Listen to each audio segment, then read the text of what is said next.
occupied by you since May this year. YRனா year, full stop, in spite of several reminders. அந்த ஏ வந்து delete பண்ணிருங்க.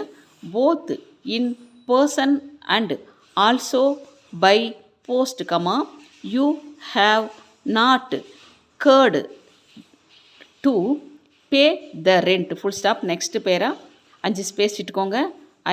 I am to request you to pay the arrears, s insert பண்ணிக்கோங்க, of rent within a week, FRனா from the receipt, full அடிங்க, of this letter, failing which, WHனா which, dot வைக்காதீங்க, expand பண்ணி அடிங்க, legal action will be taken against you at the appropriate